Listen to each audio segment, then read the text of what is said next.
This episode is brought to you by Accenture. When your advertising operations fall out of sync, everything else follows. Spotify and Accenture are working together to reinvent the rhythm of ad sales, using automation, analytics, and smarter workflows to simplify campaign delivery and access better data across the business. The result?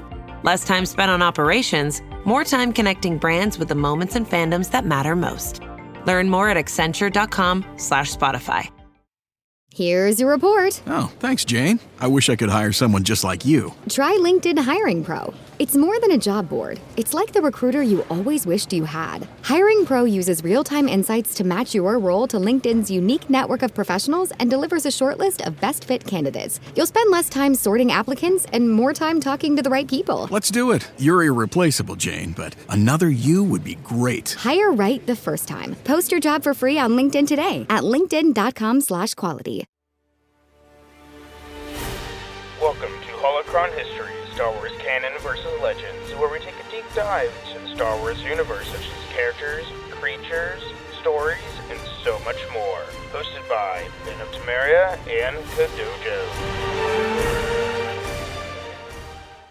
Welcome, everybody, to the Robots Radio Summer Fest fun party hangout get-together thing that we're doing. I don't actually have an official title for this, but hey, I'm Tom or Robots. I'm the guy that runs the network. I also do a number of different shows, but we're going to welcome in all of our hosts that are joining us this week. These are mainline Robots Radio Network hosts with their own shows, their own IPs, their own lore casts, and other types of shows. And we are getting together to celebrate the summer. This is something we need to be doing more of, and something that you'll probably see happen every few months or so now. And it's going to be fun. We're playing Two Truths and a Lie about the things that we know about, and then other people are going to have to pick those things about the things that they don't know anything about, and we're going to just see how crazy it is. But welcome, joining me today, we have Ben of Temeria, Lotus of Doom, Sergio, John from the 40K Lorecast, and Genesis. Welcome, everybody. Here, we're going to go through, introduce yourself, and let people know where they might know you from other shows on the network. Let's start with Ben.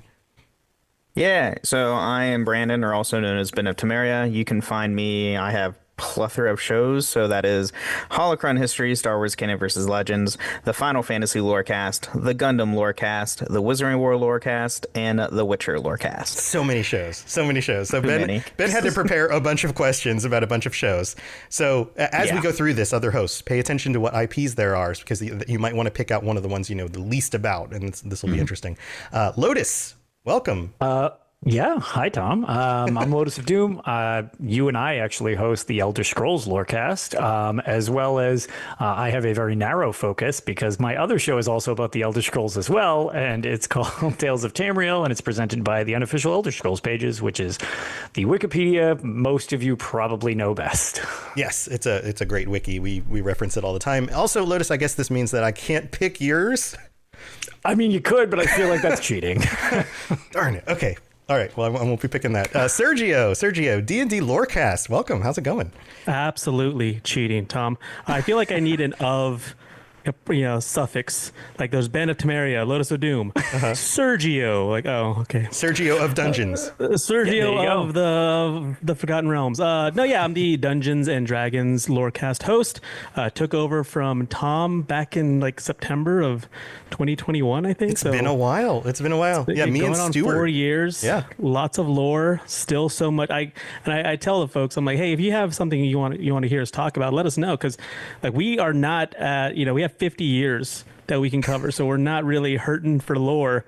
So we might not get to whatever you want us to talk about. Yeah. I mean, we feel like that in Elder Scrolls. I'm sure most of us feel like, we're talking about these huge, gigantic IPs, and there's just like endless amounts of things to talk about. Absolutely, yeah. Yeah, but welcome back. And then we have John from the 40K Lorecast, our newest show. Welcome, John. Yep. Hey guys, I'm John. I host the 40K Lorecast with my co-host Brad Jester. The whole show is based around Warhammer 40K and the lore around it. And we actually just launched our second show, which is called The History of 40K, which is actually focusing on the history of the competitive version of playing on the tabletop. So, game actually has a physical element. Yay! So we talk about that too. Yeah, plastic figures fighting each other on a big, cool looking map with dice. Rolling dice is fun. Yeah, awesome. It's kind of sums up. I think the two of us here spend a lot of time rolling dice. Yeah, once you joined the network, I actually fell into a hole of watching competitive videos of people playing. It's a wild game. Yeah, we actually had that next. We actually have a YouTube channel as well where I've streamed some games I've played in. Yeah, we're playing around with some ideas now. Awesome. And then Jen's rounding out. Jen, you've got a few different shows.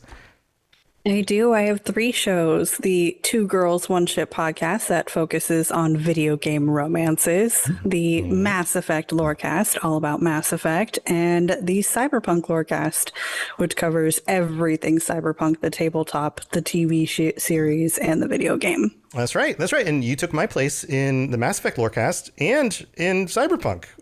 These are 2 other shows that I used to do that have passed on and are now thriving with you guys. So that's The Witcher. Awesome. And The Witcher, yeah, and Ben with The Witcher. I have kind of a trail of shows that I started, and I was like, here you go. Here's a show. You can have it. I'm going to go do other things.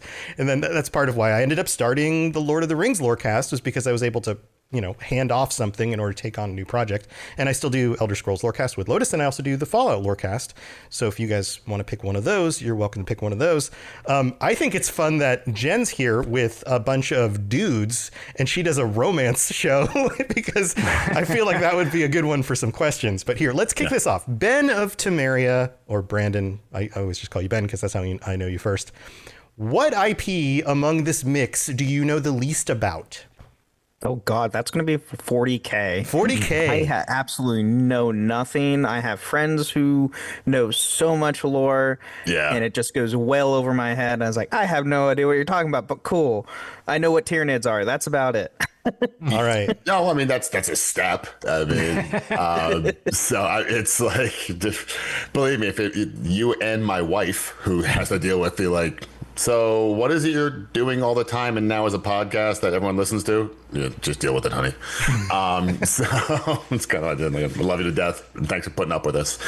But yeah, I think so. You should do 2 truths and a lie on 40K. Yeah, 2 truths and a lie, 2 facts and something totally made up. And Ben, you've got to figure out which one's made up.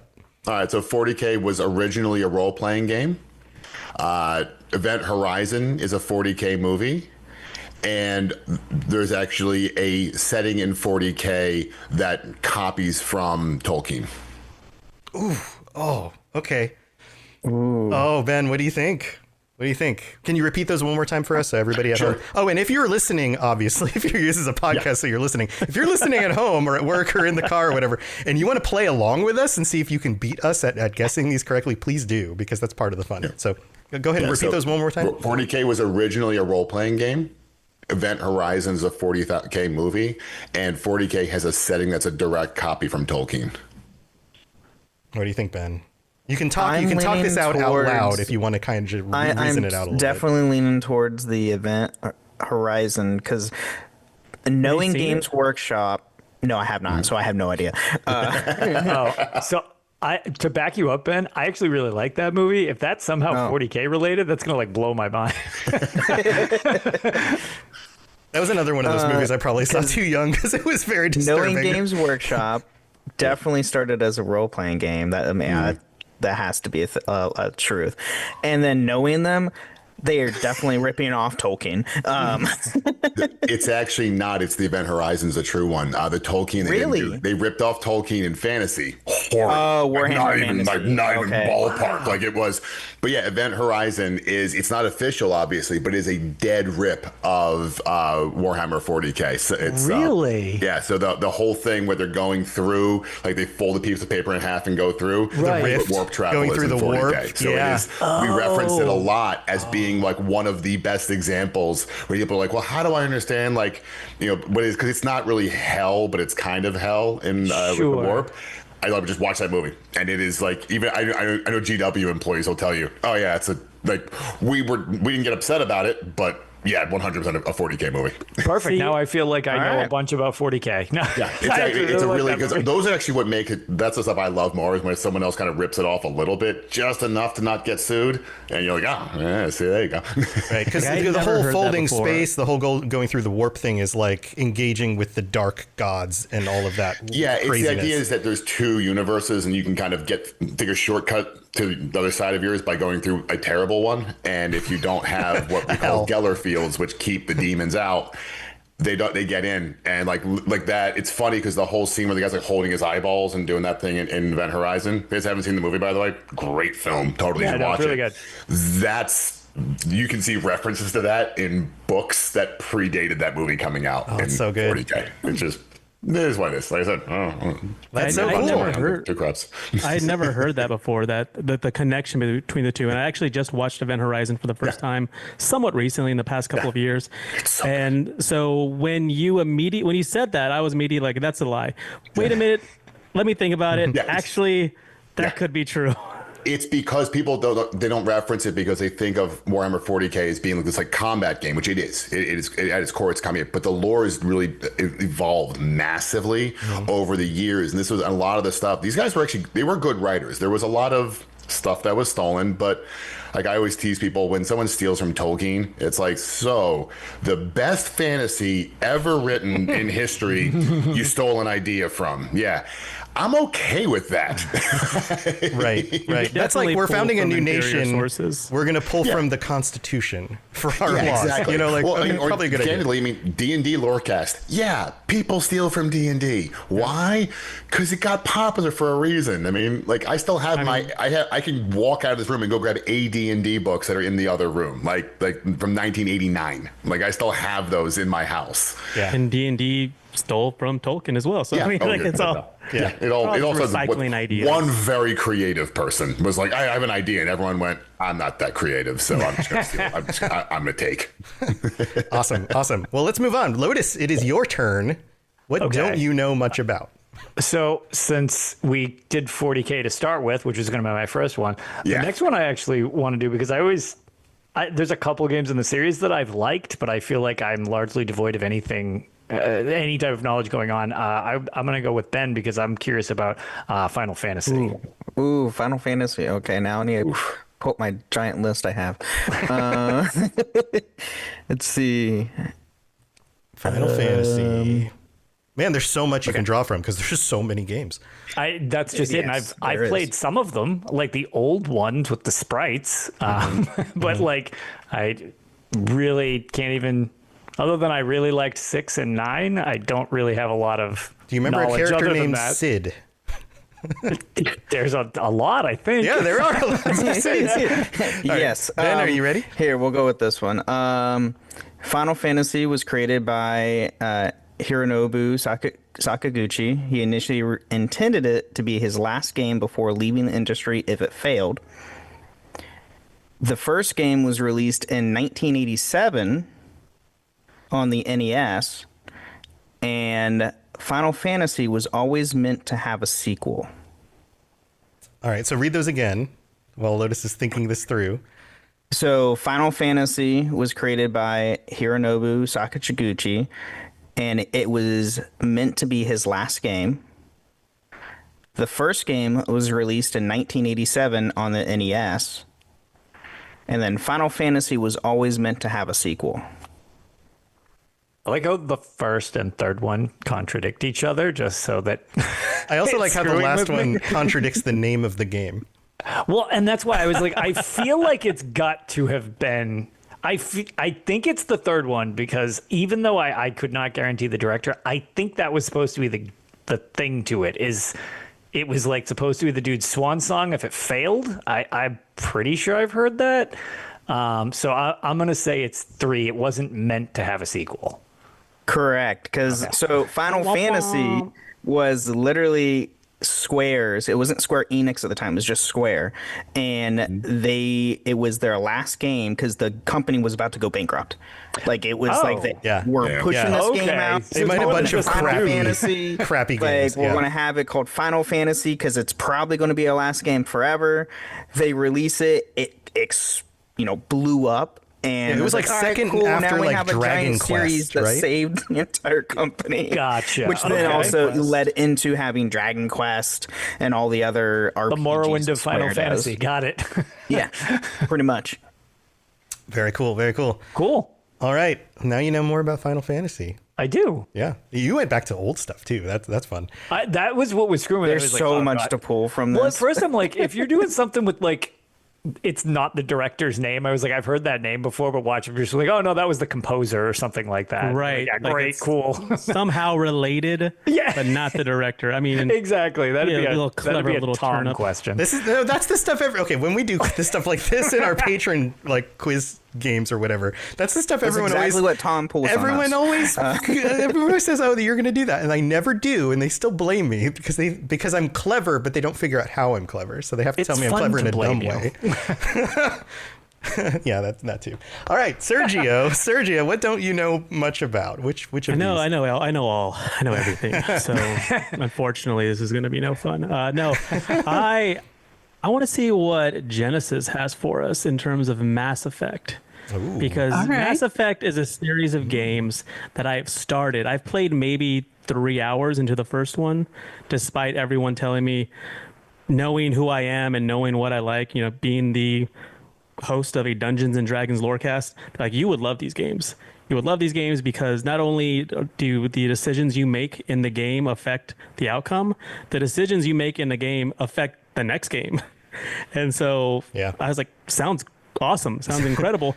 Let me play 3 hours of it and never play it again. Never pick it up again. So, Jen, that means that he got to the unless- Citadel and he noped out. That's what that means. well, Yeah. unless one of the characters is the main character's name. That's one of the questions. Rather, is one the main character's name. I probably am not gonna know it. Okay. All right. Yeah. I definitely understand that. There's a point in the first game where if you can't make it off of the Citadel, you pretty much never pick the game back up. But once you get beyond that point, that's when everything really sets into motion. Yeah, I don't know if it was even that. I think it was just like I got way too much stuff going on and. Adulting. Yeah, interestingly, never become an adult. If you're Yeah. listening to this and you're a teenager or a child, never become an adult. Don't become an adult. Yeah, Always stay a child. Always stay a teenager. Yeah, Sam on the show, Sam and I used to do the show together. I remember there was some statistic he pulled up one time that was like the player fall off of Mass Effect 1 is exactly this far into the game, which coincides with the point where you get into the Citadel, everything opens up and you have lots of dialogue, and it's no longer fighting and adventure. It's just lots of conversation. So that's why the joke, which is similar to about 3 hours into the game. So anyway, go ahead with your questions, Jen. Yep, let's hear them. All right. In some scenarios, you can meet Shepard's mom. There are only 3 DLC exclusive companions, and we only interact with one Prothean.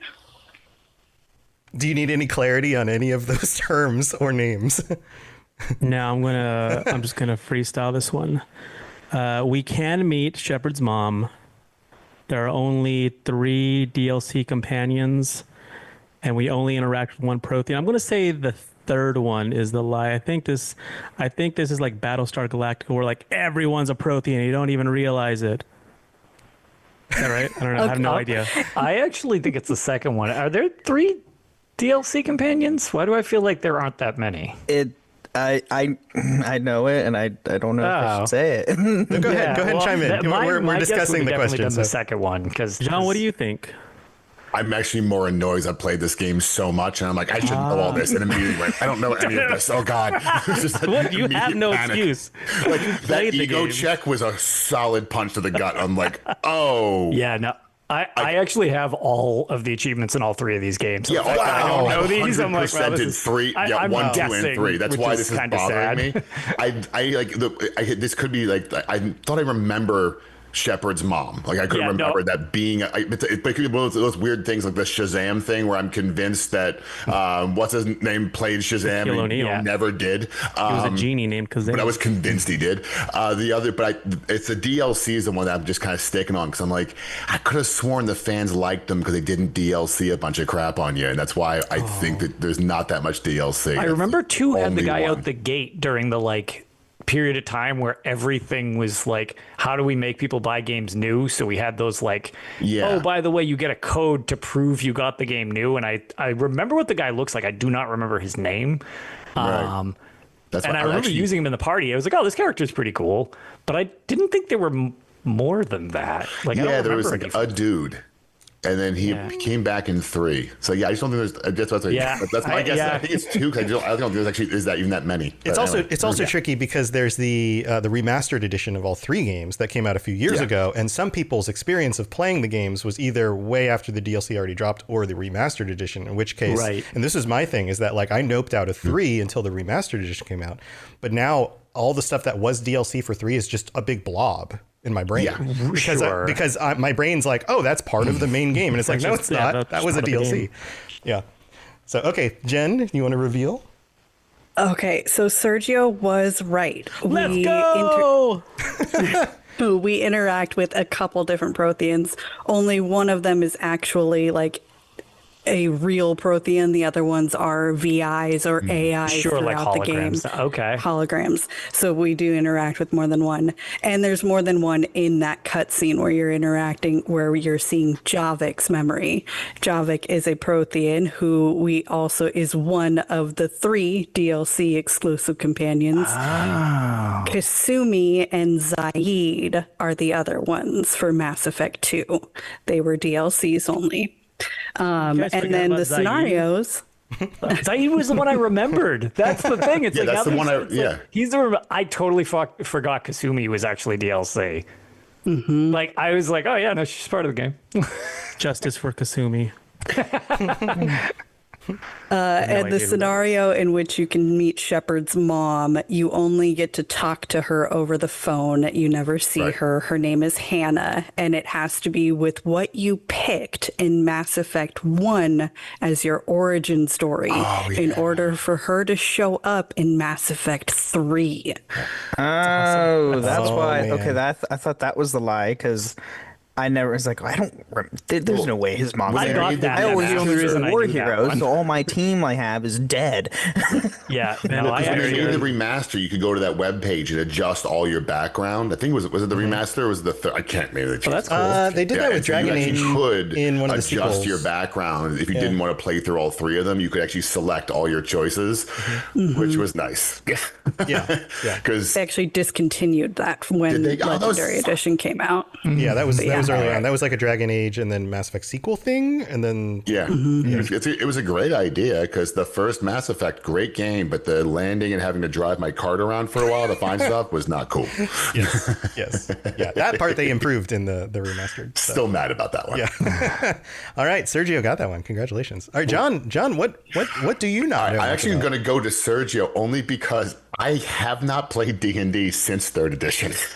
And I love D&D.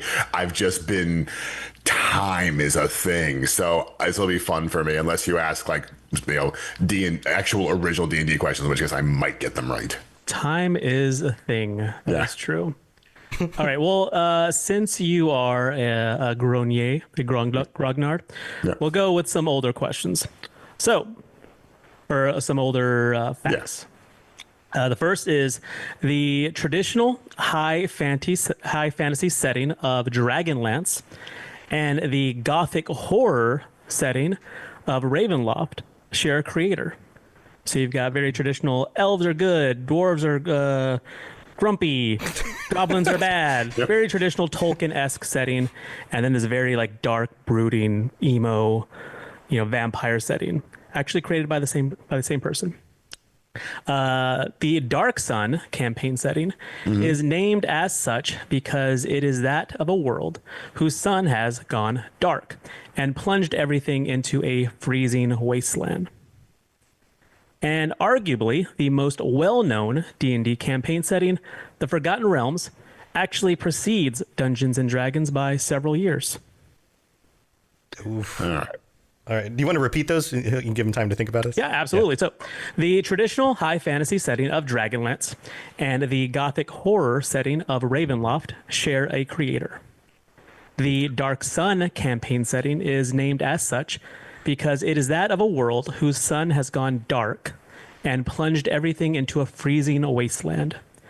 And arguably the most well-known D&D campaign setting, the Forgotten Realms, actually precedes Dungeons & Dragons by several years. All right. So I was playing Dark Queen of Krynn 2 weeks ago. So I don't know, which I think predates some of you. So I have a DOS emulator on my computer so I can play these old games. I do believe it in Ravenloft share, just because I've played Ravenloft. I can't see some similarities. I think Forgotten Realms does actually predate it. It's the Dark Sun one. I could have sworn that's actually a desert setting, not a frozen setting. But that's what I'm going with. Final answer? Yeah. Oh yeah. You're sure? Yeah. I'm not sure. You got it right. Nice. Yeah, Dark Sun is a desert setting. Yeah. Very much the aesthetics of Dune. It's almost kind of like Dune meets Mad Max. Okay. But yeah, Dragonlance and Ravenloft co-created by Tracy Hickman. Ravenloft was co-created with his wife, Laura, and Dragonlance was co-created with Margaret Weiss. And then, yeah, the Forgotten Realms is actually Ed Greenwood's personal campaign setting that he started making stories in like 1967. So it's actually older than D&D, which came out in 1974. Back when they were... I love Dragonlance and I hated Ravenloft, but whatever. I feel bad. Like, I never met the guy at a party being like, oh yeah, you know what sucks? Ravenloft. I also made that. Yeah, that was that early stuff was back before they even realized that it would be more popular to create a role-playing game where you are one person rather than an army. Right. No, I mean, that's kind of how it started. Is like it started from people who would play these war games, and then it's like, well, what if we just like focus that to the single person? Everyone, instead of controlling an army or a nation, you just control a single person. And then it wasn't even until other companies, in particular, like Judges Guild, got a hold of it and like, let's make our own campaign settings and our own adventures, that TSR, who originally created D&D, were like, oh, we should also do that. And, make money for ourselves as opposed to having other people make money for them using our stuff. Yes. Nice. Well, congratulations, man. You guys are knocking these out. Jen, what do you not know very much about? Ben, I'm coming for you. All right. Okay, know, which one? I know nothing about Gundam. Most people absolutely don't. Nothing. Most people don't. Big robots. About it. Yeah, pretty much. All right. Let's see here. All right, let's go with Gundam technology is based on real science. A full-size statue of a Gundam stands in Tokyo. The United States military uses Gundam as a code name. Interesting. That's kind of a weird mix of stuff. Okay. I would say that's all over the map. Yeah.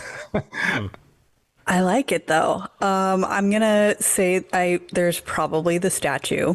That one seems truthful. That seems very likely. Very Japanese. Yeah. Yes.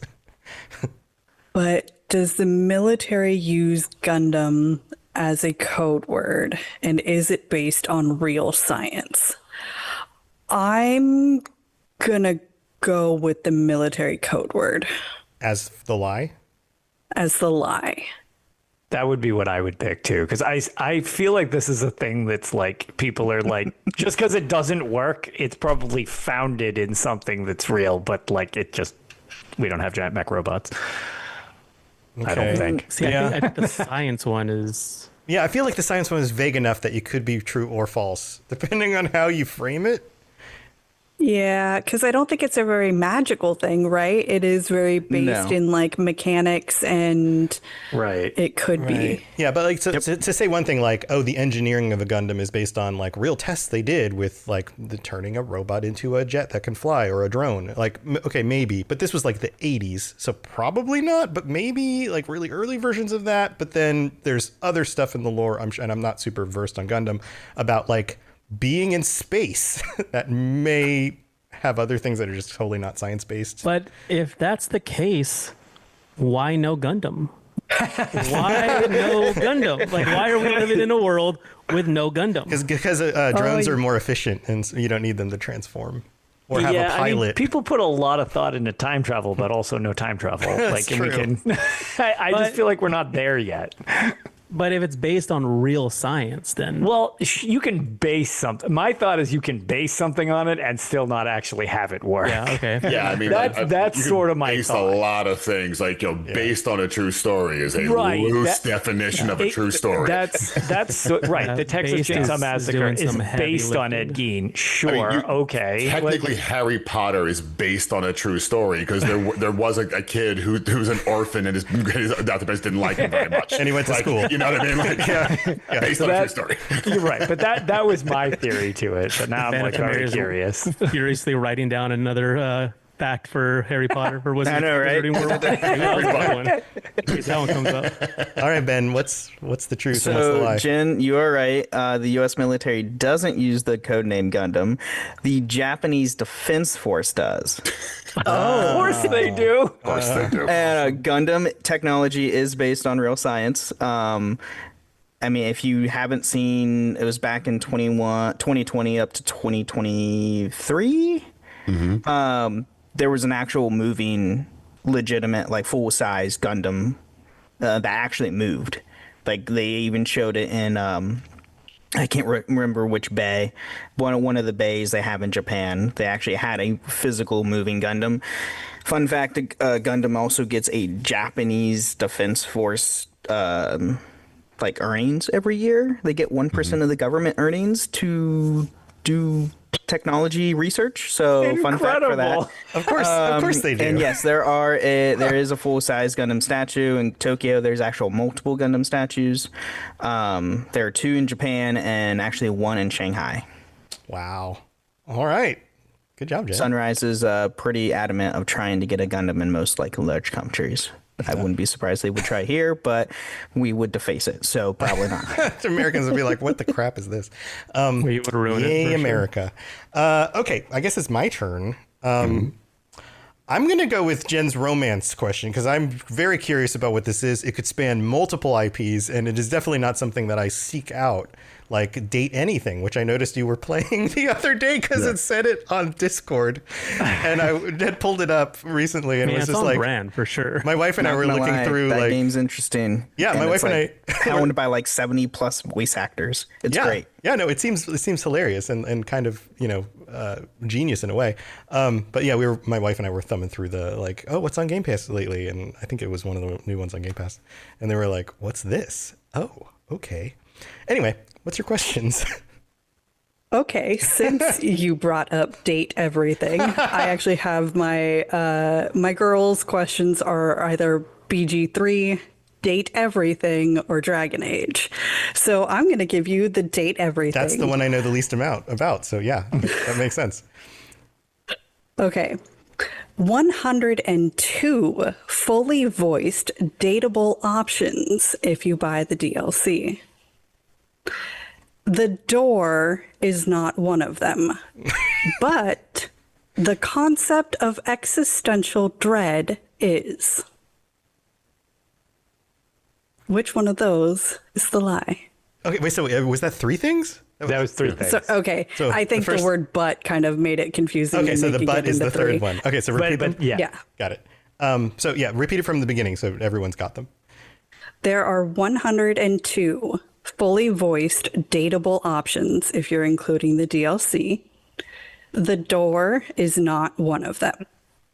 The concept of existential dread is. Okay, so I don't think you're just going to change the number from like, to like 104 or something like that. It's actually 101. I don't think you're going to do that. So I think that one's probably Why true. didn't you know that, Tom? Unless it's like ridiculous and it's like, actually, there's 1,000 and Yeah, we cut a zero 1,002 off. as opposed to Right. 102. I could see it like that. So I'm going to go with that one's true. I'm pretty sure existential dread is because I think I saw that in the trailer. There's no way that I'm sure you can date a door, right? So- that should be wrong because you Yeah, Date so- anything Right. except the door. Right. Come on. Yeah. So everything they I know gonna about this discriminate game. against Bridge, doors? and there's a bridge we get too far, and it was door. and it was The that door door. is too far. Well, I'm maybe pretty can you get a sure- door but not a screen door? Like, are there Or the like, doorknob. Are there restrictions on the door? No, Like dude. barn door? The knob is totally off limits. That's knob. crazy talk. Tom. The knob is the sexiest of the dating companions. a dev comes in, it's like, okay, I got an idea. How about a door? And we're like, get out, you pervert. Stop it. Hey, the devs are dateable in this game too. Wow. So, you know. I'm assuming. Yeah. So all I know about this, brass finishing. Yeah. all I know, say it's probably the first one. Yeah, all I know is what's in the trailer. So I don't know the number. I think Existential Dread, something dark like that was in the trailer. I only watched it one time. It's been a while. And then I know they were even like, and you can even date the kitchen sink. So the fact that maybe a door is dateable seems possible. Yeah. So I'm going to say that there is a dateable door. So 2 is the lie. Okay, Did I you get are it? correct. Yes. The door, his name is Dorian, and he is voiced by Ben Starr, and is absolutely amazing. He's my favorite. Wow. The I had a little concept insight of on that extra- name. Jesus. Oh, the entire game is all pun. It is completely and amazingly pun. Like the staircase, her name is Stella. You can date the floor, her name is Florence. The ceiling is named Celia. Wall's name is Wallace. The microwave is Luke Nukem, based off of like a Duke Nukem. And because it's nuking from the microwave. And it is 102 separate voice actors, and it is so much fun. And it's actually a really good dating sim from the fact that all of these characters have complete and individual personalities. They all have differences on what they desire in life. The concept of the game is that you get these pair of sunglasses that can then turn anything in your house into a person. So you're not actually like sitting there trying to figure out if you can kiss your microwave or not, but you see them as a person. It's just like Luke Nukem has a microwave door on his chest. His arm bands, instead of wearing gauntlets, he's got the button controls of what you would push on the microwave. The washer and dryer are a broken up couple, and you can help get them back together. Jesus Christ. Like, I love that. I love that. That's amazing. Oh, yes.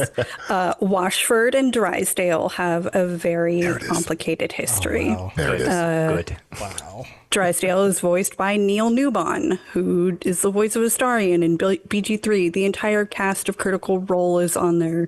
Brendan Lee Mulligan. Like, I seriously cannot wait to talk about this game on my show because they're all amazing people. So here's a little fun fact about that game. It was helmed by a new studio that was developed by voice actors because the video game voice actor strike was going on. Oh. So they were like, hey, we need to do work. And what can we do? Oh, let's put together and like, boom, like over 100 voice actors like, hey, we're going to do something and say, screw the strike and at least get something out there. And that's cool. What they did, and it's freaking hysterical. I saw never even heard of this game until like being in the gaming retail scene. I saw this was announced, and I saw the entire list of voice actors. Like, what the how the hell did they get everyone? That's great. Good for them. Oh, that's right. Yeah. Strike. Yeah.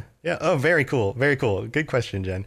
All right. So now that we've gone through everybody, let's go into the points don't matter. This is like, whose line is it? Points don't matter. But Points we'll go kind into of matter. Points. Okay. Points matter to Lotus. Points kind of matter. Well, yeah, I was going to say, Sergio. points always matter to me as long as they're matter. achievement points. Right. You're achievement guy. All right. So let's pull up IPs that haven't been brought up. So Ben, I know there's at least one of your IPs that didn't get brought up, right? Harry Potter. So Harry Potter, The Witcher, and Star Wars. Histories. Okay, and Star Wars. So pick just one of those from one that didn't come up, and then we're all going to try to see if we can figure it out. All right, let's go with let's just do Star Wars because it's Star Wars is great. I don't know that I'm familiar with Star Wars. Why are the stars? Is the question on Phantom Menace? Because that's where I just really that's where I go hard in the paint. All right, so what are your Star Wars questions? So let's go with. Let's do this one. So the original Star Wars trilogy uses hand-painted special effects for certain scenes. R2D2's beeps come from the sounds of a baby. C-3PO's original color was blue. Oh man. 2. Baby sound? I don't think they're baby sound. I think those were all synth sounds. But what was the first one again? The original Star Wars trilogy uses hand-painted special effects for certain scenes. I think there are hand-painted backgrounds in some of the scenes, if that counts. And like all the makeup effects all have to be hand painted. Right. Well, I know the original Death Star. I know the reason that the video looks as good as it does is because it was actually. I mean, I've seen them Miniatures. actually. That's what made it hold up so well. Is it was shot on film of actual physical things. You didn't get any degradation. So that one I know is the there. X-wings, the trench, all of that stuff was And physical. I'm 80%. I've seen a picture of a blue C-3PO. I feel like I feel like C-3PO went through a few different revisions, if I recall, and one of them very well could have been blue. But what do you guys Blue think? 3PO. You think blue PO is a thing? Blue PO? All right. Justice for Blue Because PO. you phrased it like that, now I think it's a thing. Portmanteaus are my jam. My bread and butter. Say My three. breader. Yeah, 3's the lie. I think the blue I'm one's gonna the say lie. 2's the lie. I think two's Two's the lie? I think two's the Two's the lie. lie. You think two's the lie? You think two's the lie? John, what we do you all think? think 2's the lie. I two's think the lie? I'm gonna have to go with two. You're all wrong. Man. C-3PO's original color was originally silver and then changed to gold, I believe. That's what it was. Okay. R2D2 beeps are from the sounds of a baby. They are just synthetically pitched up. Oh, they're tweaked. Weird. So they sound synthy because they were tweaked. Okay. Yeah. They were tweaked in That's post freaky. from a cry of a baby. Yeah. Do they credit the baby? Is he in the baby credits? needs to earn royalties. The richest baby on earth. I mean, let's be honest. I mean, if they George did, it Lucas could was have not been- going to be paying out that baby. Honestly, Let's call a spade could have here. been. Like, For all George we Lucas- know, it could probably was George Lucas's daughter. Yeah. Could have been. I mean, she probably got paid in the end. All right, Yeah. She Yeah. got a very weird back end royalty. Yeah. Yeah. All right. Now I want to see the credits. I just wanted to say like baby, like next to the Just baby. C-3PO. Baby. R2D2 Kenny Baker / baby. RT, baby. Well, 'cause Yeah. they probably can't because it'd be like R2D2 child labor. Like, Yeah, that's true. Yeah. It was the 70s. Redacted. It was fun. It was fun. All right, cool. Good one, Ben. Lotus, you didn't get to do an Elder Scrolls one. Do you want to do one? Sure, that's fine. I can do some weird Elder Scrolls stuff. All right, let's see. All right, we will go with The Elder Scrolls 3 Morrowind was the first Elder Scrolls game directed by the famous director Todd Howard. He did not start the series. Elder Scrolls Online is not the only game in the series to have a multiplayer component. And we will say the Slowed, which are a gross slug race of necromancers, their homeland is called Thras. All right, I'm going to be quiet on this one. I can't answer this one. Because, yeah, you probably know this one. I can't answer this. I'm going to try not to give anything away. So I kind of want Tom to discuss. correct you. We're like, the one who says a lie. Tom's actually. Well, actually, when it comes to the old games, when it comes that to these was like a rewrite, and so it's actually technically is. Yeah. Changed that. Lotus is the One and expert two's throw me when it comes to off. old stuff. Like Wait, you old said stuff. okay? You said Todd Howard directed? Yes, Todd. So The Elder Scrolls 3 Morrowind was the first game in the Elder Scrolls series directed by Todd Howard. Okay, not a part of. Okay, because I know he was a part of Redguard. I want to say that was So, true. I want to say, I want to say is it's the true, lie. but number two's ESO. I know, obviously, is MMO, but I don't know. No other I feel Elder like Scrolls had there might be some kind of There's mobile always game. weird. That's Yeah. There's always If it's something. like whatever. I can't remember the freaking mobile ones you have. There was Redguard and whatever the key one was. I can't Oh, remember. the old phone games. You're talking about Shadowkey. You're talking Just before to save you the trouble of the before name. smartphones. Yes. Like a game available only on the old Sidekick phones. Yeah, the game Shadowkey he's referring to is only on the N-Gage. The N-Gage. It's on my shelf back there with an N-Gage. And if you're It's not a over piece of crap. 35, you don't know what that is, right? I am These are all over just- 35 and I don't know what an You still NDA don't know what is. that is. I missed something. Yeah. I'm one of like Probably for the 17 best. people to own one. All right, okay. This is like a Neo Geo for like it's more my age. It's like Very oh, much. yes. Oh, I had a Neo Geo. Why? Very much so. Okay. I mean, Killer Instinct was awesome, but that was kind of it. Bonk? Wasn't Bonk on that? Was that? Oh, and Bonk. Yeah, so you had Bonk. Yep. Killer Put Instinct. some respect on Bonk's name, please. I will say Bonk is a lot of fun. Bonk was an amazing game. That was the thing. That console was carried by like 2 or 3 games that were incredible, and the rest of them are like. Yeah, it died in the U.S., but it was still popular in Japan. Strangely enough. I mean, Japan's Japan. Like it's like True. They have actually full-size Gundams in 2 different locations. They play by different rules. Yes. Well, it's like, to be fair, like if you look at like PlayStation sales, they're really high in the U.S. because they had Madden football that didn't sell as well in Japan. But it's all the games do these weird things. They're like, it's real popular here. You guys have this? Like, no? Okay. Yeah, here PlayStation gets 1% of the military funding. Oh, it's also that. Yeah. That was a joke. All right. Okay, so what do you think? Callback joke. I think it's the first one. I think Todd was more involved in before Morrowind. What about you guys? Okay, everybody vote. What do you all think? I think it's 2. 2, 1. Yeah, I'll be honest. I have no idea. I played Skyrim for like 12 hours and went, I'm out. And No, you pretty much got all the series and lore here. Well, because I played it and then I didn't play it, and then everyone's like, "Why did you play it?" Oh, I'm like, God, I'm like no, never 600 pause and hours try to go behind the back. rest of you. Yeah, Yeah, no, never pause and go back. It's I'm hopeless. out. Yeah. Ooh, Witcher came out. Yeah. All right, Lotus. So, Todd Howard, Ben, you were almost there. And Todd Howard actually had his directorial debut in Redguard. What, really? Yeah, that was his first director. I don't think he directed it. Yep. Yes. Yep. And he's actually proud of it. He's very proud of that game, even though he didn't do very well. Okay, what other Elder Scrolls had multiplayer aspects?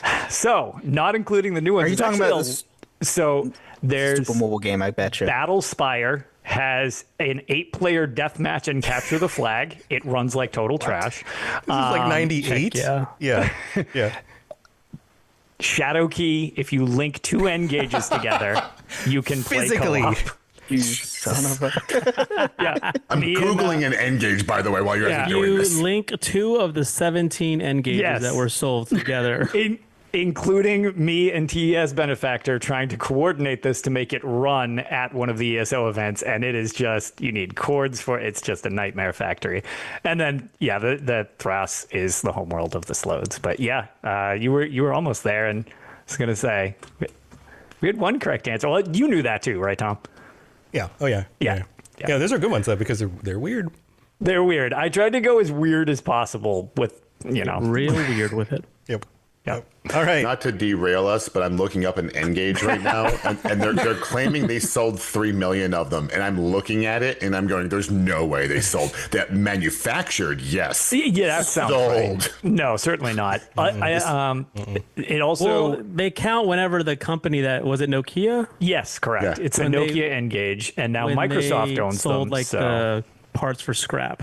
Yeah, well, it's- I feel like there's 2,990,000 of these, like the the ET In the game desert. for Atari style, buried It's in the just desert. one- Right. Yeah, one they sold landfill. them into the retail locations of Walmart. I looked it up too, and I was like, I have never seen. I have a Yeah, I had to look Nokia, this up. but I had never seen this. It was a real thing. It was a real thing. It was, and like I said, I know Microsoft.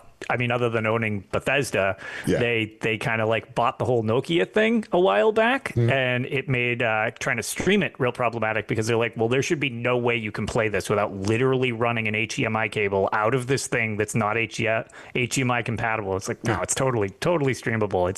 It's great. Please don't demonetize my channel for showing what this game looks like. So weird. All right, so we did D&D. You only have D&D stuff. We have D&D. 40K. You only have 40K stuff. Jen has other stuff we haven't done. So Jen, do you want to pick one of the ones that didn't come up yet? Cyberpunk. Yeah, I got Cyberpunk. Let's do it. Okay, let's go old school and talk about Johnny Silverhand. Johnny's original raid on Arasaka Tower and the second bombing were 10 years apart.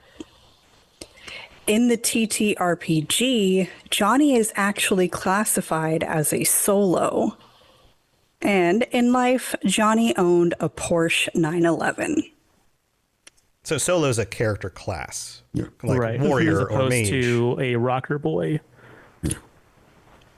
So I just looked. That's what I have 396 hours into this game. So again, when I get this wrong, I'm gonna be mad. Yeah, these are based in the lore from the tabletop. That's like, like I'm pulling this up. How far? Oh God, I put a lot of time into this. Yeah, I don't think he had a Porsche. I actually don't think it was a Porsche 911. But knowing, I'm probably wrong. 'Cause they probably made a bunch of money getting him to have a Porsche 911 in the game and sponsorship. But I'm still going with it. So he has a Porsche 911. What are the He's actually a specifics? solo. What are the specifics around the way you phrased the first one? Read the first one again. Johnny's original raid on Arasaka Tower and the second bombing were 10 years apart. So he raided Arasaka Tower twice, Right. once to save Alt, and the second time to throw a mini nuke at it. Yeah. And Right. that were 10 years apart. I feel like that's right. It's been a long time since I've thought about this, but I feel like that's accurate. Am I the only person here that has not played Cyberpunk? Maybe. And so here's something else to consider. Too, I want to say that he has the trappings of a solo, but his character class is still that of a rocker boy. Yeah. Here's something else is the way that the game 2077, the video game, portrays the events that happened before the game are through Johnny's perspective. So they are false memories. They're actually not accurate to the truth. No, that's cool. I didn't know that. So yeah, so when he thinks that he's the hero of the situation in the flashback, that's not how everyone else remembers it. Like things like so that's you can't even. I wanna like that's what's say so it's the insidious first about one. these questions is that you can't even take his perspective from the video game Making as me actually second-guess accurate. All right, I don't. Where the 2 years. I think it's either less or more than the 10. I don't think it's a 10-year gap. I feel like there is a gap. That's the part I remember. There is a gap, but I don't think it's 10 years. I think it is 10 years. I think it's a decade. It might be. I feel like that's accurate. I feel like the solo thing is probably accurate also because a lot of that stuff changed over time, and he was one of the early characters, and then didn't get much. If I remember correctly from the tabletop, he shows up, and then they kind of leave him for a while, and then come back and talk about him again later, and things that kind of shifted later. But I could be misremembering that as well. Oh, this is a good one, Jen. Yeah. All right. Yay. What do we all think? Arasaka Tower. Two. Which one was I'm 2? leaning towards 1. Solo. 2 was the solo one. What was 3 again? Porsche. 3 is the 911. Porsche. I'm gonna go with 3. Although that one doesn't feel right either.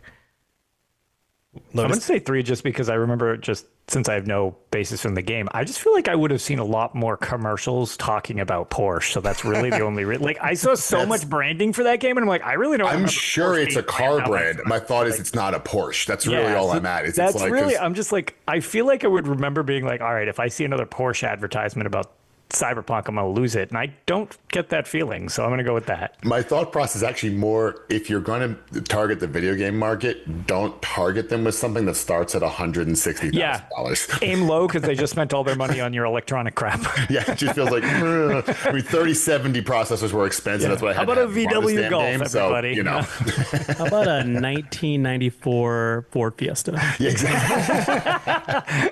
Beautiful. Brought to you by a used car dealer, like CarMax. Yes. Yeah, exactly. Yes. Yep. Nailed it. Nailed your group. Nothing says badass rock star / terrorist like a Fiesta. All right. So the lie is that Johnny is actually a rocker boy in the TTRPG. Okay. All right. Okay. All right. I So, have a lot of experience with the tabletop role-playing game as well, Nice. That helps. but I wasn't sure. Yeah, You know, that's what I made it pretty tricky because I was like, in the game, he portrays himself as a solo. Like he's out there, he's doing all that. But in the TTRPG, he is a rocker boy. His raid on Arasaka Tower and the bombing were 10 years apart, 2013 and 2023. And then it is a Porsche 911, and it is the only car in the game that actually has a real world name like that. And they think that there wasn't a lot of promotion of Get Johnny's Porsche because of the poor launch of the game. Porsche didn't really want to continue because I was saying about that to say, they man, if I was Porsche, I'd be like, yo, give me my money back because you didn't advertise this worth anything. Yeah, Instead in the of long like, run, it oh worked man, out. this buggy game. Right. Please don't Yeah. attach our name to this. Yeah, actually, you know what? You can just let it slide. It's fine. See, my thing is, it's a huge loss by like Jaguar, where it's like, hey, have it sponsored by a car that doesn't work. Perfect. Nice. But then several years later, at the 2.0 patch, we actually got a second Porsche 911 that is all decked out in samurai gear, and that's where they were much, much happier to have the Porsche name attached to it because of how amazing cool the game trivia. is now. That makes That's sense. great game. That's cool. That's cool. Awesome. Good one, Jen. All right. I didn't get to you either. I've got Fallout and Lord of the Rings. I think this one is more interesting and fun because I'm going to do Lord of the Rings, but I'm going to do this one is from the Silmarillion. So like the old stuff, Lord. right? This is the first age. So this isn't stuff that shows up in a movie. So that means if you haven't read through things, you may not know. So this all has to do with the first age of the world from the Silmarillion. It's all about Sauron, right? Evil bad guy Sauron. So 1, Sauron tries to steal Morgoth, the original Dark Lord's crown, and gets caught. 2, Sauron fights Finrod, Galadriel's brother, and wins. The method of combat? Song. Number 3, Sauron fights a dog and loses. I can read them again if you want. I want to be the lie so badly. I want it to be- I want it to be the because truth. of the Hobbit movie, like random music Musicals. scenes, Why like I'm I'm pretty happening. sure too is real. Right, like Tolkien was all about He loved that breaking into music. song. Yeah, oh, I'm I sure it's think true. I just want it not to be. So when Amazon makes it, so it doesn't have to make that scene, I have to watch a 20-minute song rap battle. Oh man, They just drop that in. would be epic. It's like Don't they already 9 have a Mile rap or battle the by rap Eminem. battles? What was the Eminem movie? Was it 9 Mile? Yeah. 8 Just Mile. like, 8 Mile. so 8 Mile. One guy's got a lute. And, It's like just, an 8 Mile song Yeah. battle. Someone drops the mic and the crowd's like, oh, yeah. Bunch of orcs. All right, so I'll read them again one more time just to make sure everyone has it. Sauron tries to steal Morgoth, the original Dark Lord's crown, and gets caught. Sauron fights Finrod, Galadriel's brother, and wins. The method of combat, song. Sauron fights a dog and loses. Jesus. I want number 3 to be true, so I'm going to say number 1 is the lie. Okay. I love that we just vote on what we want reality to be. I do the same thing. Yeah. Yeah, I want to say I want to one. say 3's the lie, but Yeah, I don't know. I don't know anything of the Silmarillion. Yeah, this the Silmarillion lost me. I want to say 1. I want to say that he took the crown, but he didn't get caught. Ooh.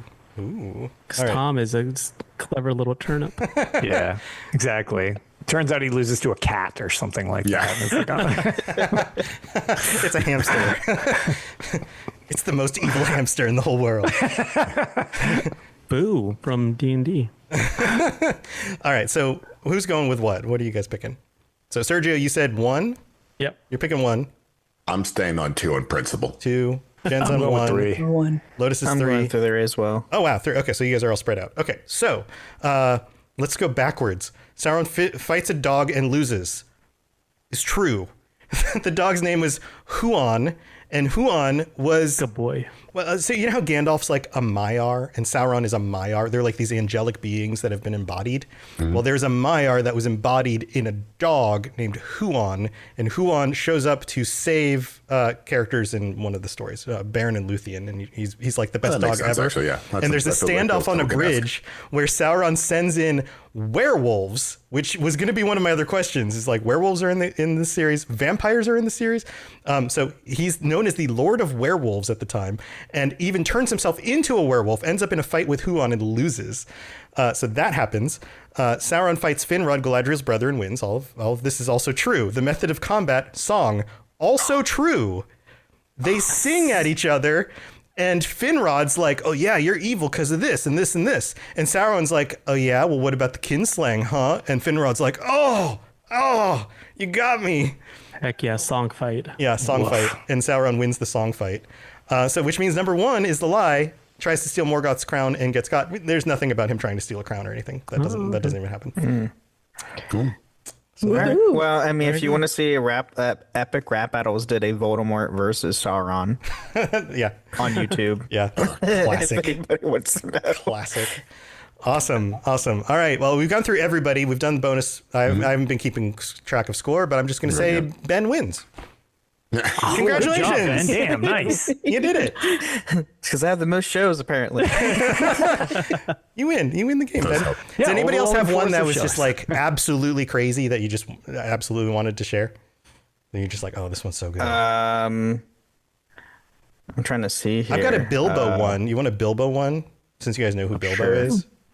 Who's Bilbo? No. Who's Bilbo? Either that or I have a cyberpunk one that's tell me if this is fact or fiction. One. All right, do the cyberpunk one. Yeah. V's name is either Vincent or Veronica. Ooh. Is that true or false? Oh man. No idea. If you're male V, you're Vincent. If you're female V, false. you're Veronica. I think I remember the creators talking about how the name is simply V. It doesn't stand for anything. Yeah, I'm going to say So false. they did give them a name in the Phantom Liberty. And I can't... Was it Phantom Liberty? You actually say the name?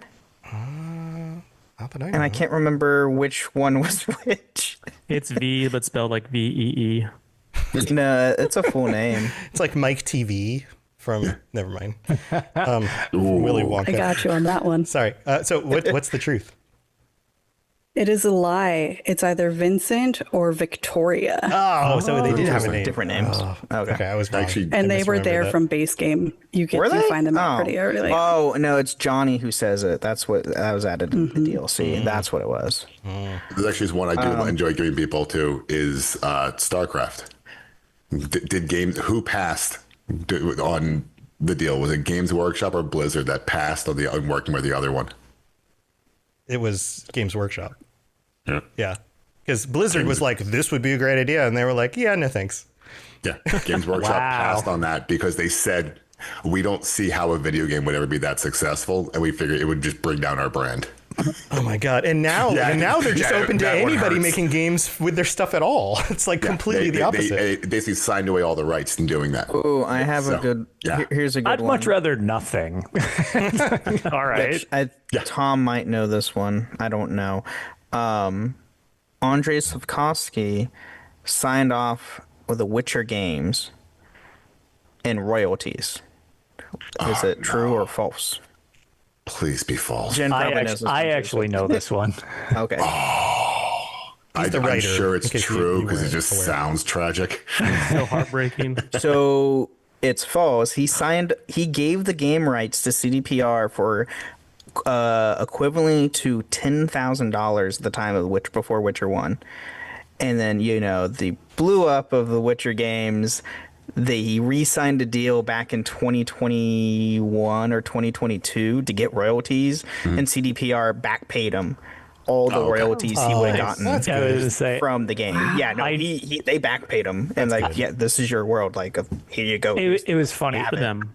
Because they tried to persuade him like 5 times. That was the thing that I knew about, was that they kept trying to get him. They were like, you sure you don't want to renegotiate? And he was like, no, games are stupid. And it's just like, dude, what are you doing? Like, and eventually it got to the point where it's like, you guys should be paying me more. And they're like, we've been trying. like Witcher 3 was out, and the success of Witcher 3 is like, he comes to them and is like, I think I owe more. He's like, yeah, we've trying to get you to do that. Here's your money. That's good. That's good. Like there was a people being good I think people. StarCraft 1 had a tournament where first place was like $5,000, second place was $500, and third place was 1 Bitcoin. Oh, jeez. Holy crap. Yeah. Oh, that's worth so much money now. now. Let's hold that Bitcoin. Yeah, it's like, so that person is either really rich or really mad at themselves. One of those two. Yeah. Holy crap. Hey, I've got another crazy old Lord of the Rings one I can throw out here. This is about the different ages of the world. Okay. So, the first, number 1, the War of Wrath is the name of the conflict that ended the first age of Middle Earth, which sank about 1/2 of Middle Earth below the ocean. 2, the entire world was changed from flat to round at the end of the Second Age, well within recorded history. 3, by the end of the Third Age, the One Ring was destroyed and over half the population of Middle-earth died in the conflict. These are all like momentous, huge things, right? I want to say it's number 1. So, number 1, the War of Wrath ended the first age of Middle Earth and sank about half of Middle Earth below the ocean. That was number 1. Number 2. That feels like Tolkien. Yeah. All right, number 2 flat again. to round doesn't. Yeah, Only because it feels like that feels like something like you like someone older than younger than Tolkien, whatever it's called, like would have done. That's like I feel like that's the one. Yeah, that's the one. What about the rest of you? I don't think it was half the population. You're talking about number 3? Yeah. So the One Ring was destroyed and over half the population of Middle Earth died in the conflict. So Jen's on 3. You guys are on 2. Sergio? Sergio's got... I think it's 3. I don't think it's half the population. Ben, do you have one? What do you think? I'll go with 2. 2. All right. So 1 is true. It did half of the continent is gone. So if you look at the map from the first age, the stuff that is in the second age is on the very far right side of the map. And there's a line of mountains called the Blue Mountains, which is barely part of the very far western side of the third age. So that is true. Number 2 also is true. The world originally was flat, and because the Númenóreans got all uppity and tried to sail to the land of the Valar, the angelic beings who look over the earth, because they were convinced by Sauron to do so, and they became all high and mighty, the Valar were like, nope, the world is round now, and Valinor is now separate from the planet. That actually happened. Sure. So number 3 is right. It wasn't half the population. It probably wasn't even near half. I mean, it was a big battle and lots of conflicts, and lots of people were attacked in places other than what you see in the movie and the books, but it wasn't half the population that died. So good one. You got it. It's fun. Nice. Well, fun stuff, guys. This has been super fun. This is great. I hope everyone listening had as much fun as we did, because this is always fun to hear.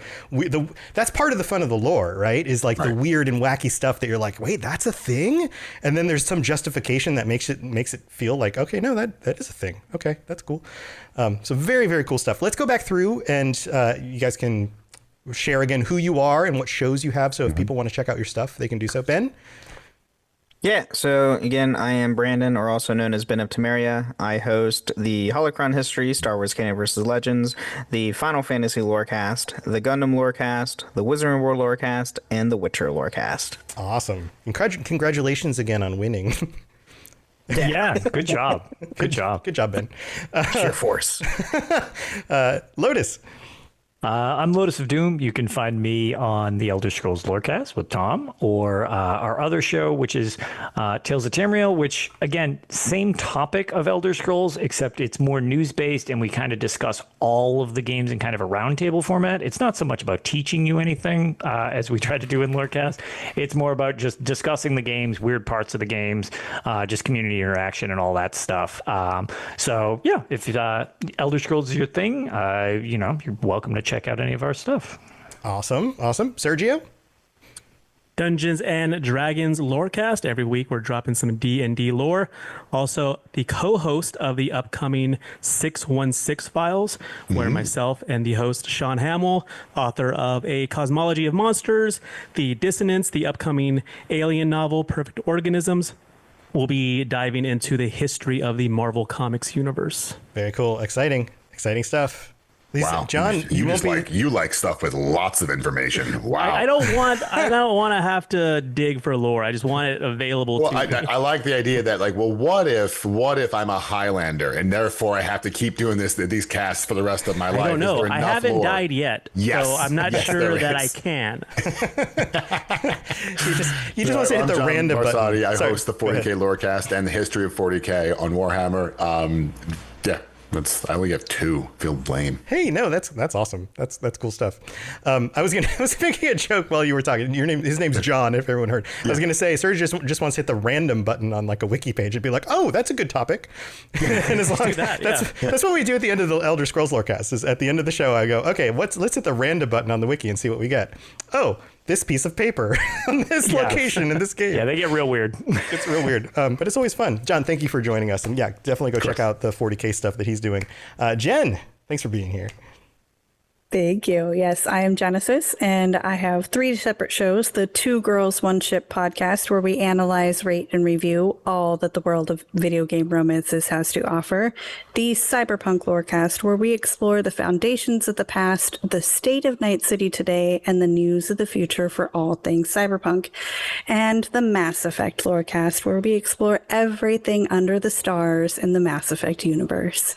Awesome stuff. And then, of course, I'm Tom from Robots Radio. Why am I even saying that? That's why you guys are listening. From where you are right now. From where I am right now. You're listening to a Robots Radio show, like all of these shows. I do the Fallout Lorecast, the Lord of the Rings Lorecast, and the Elder Scrolls Lorecast with Lotus. So if you're into any of that stuff or want to know more about it, go check it out. You can find all of our shows on whatever you're listening to this on. So just open up your app and type in a show and you'll find it. Chances are most of these, if you just search the name or even just the topic of the IP, our shows rank really, really well. So you'll find them real easy. So yeah, go check out some cool stuff, and we'll be back with regular shows in whatever feed you're listening to in the future. Thanks for being here, everybody. This is super fun. We're going to put together one of these again, probably in the next 3 months or so. So look forward to that. And let us know if you enjoyed this format and you like what we're doing here. We'd love to hear your feedback. Join us on the Discord, or chime in wherever you know how to get a hold of each of us and our social medias and things like that. All right. Thanks everybody for being here. We'll see you next time. Thank you for listening to Holocron History, Star Wars Canon vs. Legends. You can find us on the Robots Radio Discord at robotsradio.net, the Ben and Friends podcasting Discord, where you can share your thoughts, experiences, and love for the Star Wars lore. And don't forget, for the Republic.